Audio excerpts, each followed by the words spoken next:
Hi folks, welcome to my channel, The Average Dermadoc. Let's begin the show. Coming to steps of collagen biosynthesis. If we are asked a question, we have to give a proper intro and ending to the question by including applied aspects like that. First we will give an intro. What is collagen? It is a main fibrous connective tissue of dermis. Along with elastin and reticulin, collagen is a main fibrous connective tissue of the dermis. Simple. It is a protein. How and where it is going to form? It is biosynthesized inside fibroblasts mainly. There are various other cells which also synthesize, but mainly fibroblasts will synthesize our collagen.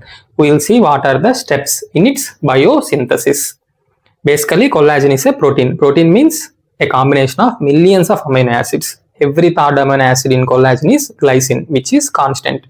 X and Y are variable. They may be one time proline, lysine, hydroxyproline, hydroxylysine. Like that, it will be changing, not constant. But glycine is constant third amino acid. Every third amino acid is glycine. Such a polypeptide is our collagen. How it is produced? First, inside the nucleus, it is decided at the genetic level.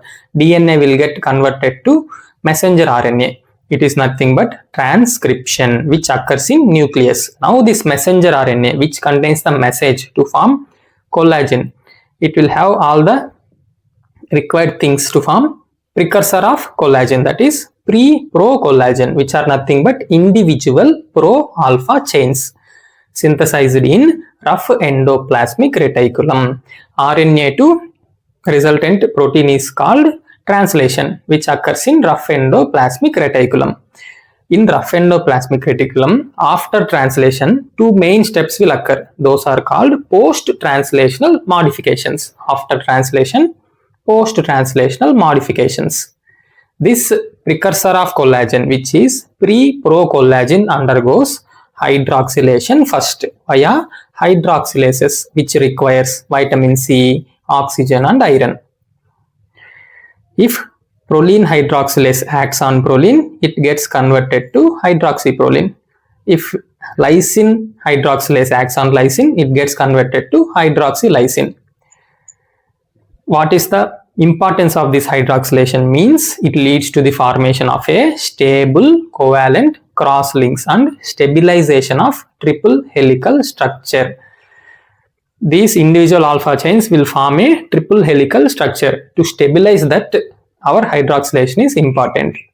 Next, glycosylation. What is meant by glycosylation? The word itself is telling adding glucose via glucosyl transferase, adding galactose via galactosyl transferase. Simple. Hydroxylation, two enzymes. Proline hydroxylase, lysine hydroxylase. Glycosylation, two enzymes. Glucosyl and galactosyl transferases. Now glucose and galactose got added to mainly hydroxylysine. So now what we can understand, collagen is not only a protein, it is a glycoprotein. It will also contain glucose, galactose.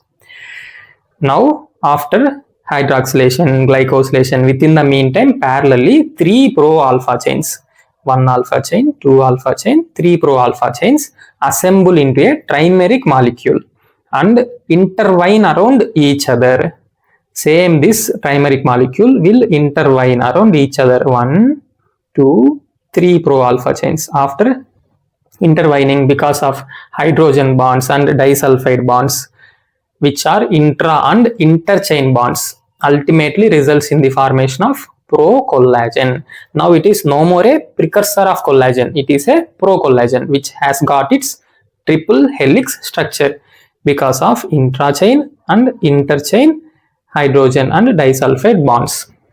Now procollagen is formed. These molecules will be gift packed inside the Golgi apparatus to throw it outside. That is nothing but exocytosis. Now procollagen molecules came outside, which is its destination, that is extracellular space. Here cleavage occurs. If gift packing is not properly done, extra wrapper is there, we'll cut it. No, same like this, procollagen peptidases will cleave the ends which are not in triple helix form. and leads to insoluble tropocollagen. This triple helix will have ends which are unnecessary ends. Those ends won't have any triple helix configuration. So our procollagen peptidase cleaves these ends, leading to only insoluble triple helical molecule, that is now called as, what is it? Tropocollagen. Preprocollagen to procollagen, after cleavage procollagen to tropocollagen. This tropocollagen is monomer of mature collagen. Now we can easily polymerize this tropocollagen, aggregate this tropocollagen to form mature collagen fibrils. This collagen will be arranged in the form of fibrils. Fibril is like our exam thread, which we will tie at the end of our examination, very thin. Many such fibrils will together organize themselves into fibers, and then they will organize themselves into bundles. Such thick bundles will give us tensile strength and support to our skin, dermis, bone, cartilage, wherever collagen is present. What if collagen is defective? Skin becomes weak, fragile, blood vessels will lose its support, it will become fragile, easy bruisability will come, bleeding gums will happen, that is curvy. If vitamin C is defective, collagen synthesis will be defective. That is where vitamin C is required, we can see clearly during hydroxylation. So all these applied aspects you should watch in my full length video. Clear? Finally, how this collagen is stabilized. Finally, one step will occur by the help of lysyl oxidase enzyme, which requires copper. It forms thick covalent cross-linking bonds between tropocollagen molecules, which stabilizes the mature collagen fibrils. Such mature collagen fibrils will organize into fibers and then to bundles. Simple. Inside the cell, first beginning in the nucleus, DNA to mRNA. Then in rough endoplasmic reticulum, two main steps. One is translation, another one is post-translational modification. Now we got procollagen. It will be gift packed in Golgi and thrown out of the cell. Outside the cell, cleavage occurs, which leads to formation of tropocollagen. Then tropocollagen will aggregate itself to form mature collagen fibrils, which is stabilized finally by cross-linking done by lysyl oxidase. Simple. Collagen will be formed and everything whichever is formed will have an expiry date. After that, it will undergo slow yet continuous degradation by collagenases, which is a main family member of matrix metalloproteinase. Simple. What is collagen is the intro of our topic. How collagen is degraded is ending of the topic. If we want to add applied aspects, we can add at the end and finish the question. Clear?